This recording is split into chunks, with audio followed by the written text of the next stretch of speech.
అటజని కాంచె భూమిసురుడంబర చుంబి శిరస్సర ఝరీపటల ముహుర్ముహుర్లుటదభంగ తరంగ మృదంగ నిస్వనస్ఫుట నటనానుకూల పరిపుల్ల కలాప కలాపిజాలమున్ కటకచ్చరత్కరేణుకర కంపితసాలము సీతశైలమున్.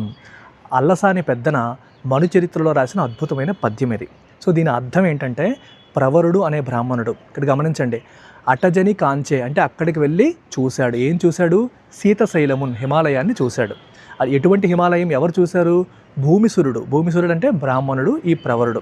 సో దాన్ని ఇక్కడ ఎక్స్ప్లెయిన్ చేస్తున్నారు. ఎలా ఎక్స్ప్లెయిన్ చేస్తున్నారంటే, అంబర చుంబి అంటే అంబరాన్ని ముద్దాడుతున్నట్టు, అంటే ఆకాశాన్ని ముద్దాడుతున్నట్టుగా ఉన్న శిఖరాలు, హిమాలయాలు ఎత్తైన శిఖరాలు ఉంటాయి కదా, దానికి ఆ వర్ణన అనమాట. అంబర చుంబి శిరస్సర ఝరీపటల అంటే అర్థం ఏంటి? ఆ శిరస్సు నుంచి, శిఖర అగ్రభాగం నుంచి ఝరీపటల అంటే ప్రవహిస్తున్న సెలయేళ్ళ యొక్క ప్రవాహం ఏదైతే ఉందో, ముహుర్ లుఠత్ అంటే అర్థం ఏంటి?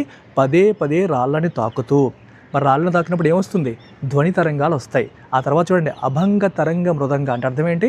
అభంగ అంటే గ్యాప్ లేకుండా మృదంగ త్వరంగాల్లాగా వస్తున్న ఆ ధ్వనికి తగ్గట్టు నిస్వనస్ఫుట నటనానుకూల అంటే అర్థం ఏంటి? ఆ ధ్వనికి తగ్గట్టుగా నాట్యం చేస్తున్నాయి. ఏంటవి? పరిపుల్ల కలాపి అంటే అర్థం ఏంటి? కంప్లీట్గా పింఛాన్ని విప్పుతూ, నెమలి పింఛం కంప్లీట్గా విప్పుతూ, కలాపి జాలము అంటే నెమళ్ళ యొక్క సమూహము, నెమళ్ళ గుంపు ఆ ధ్వనికి తగ్గట్టుగా తన పింఛాన్ని కంప్లీట్గా విప్పి నాట్యం చేస్తుందంట.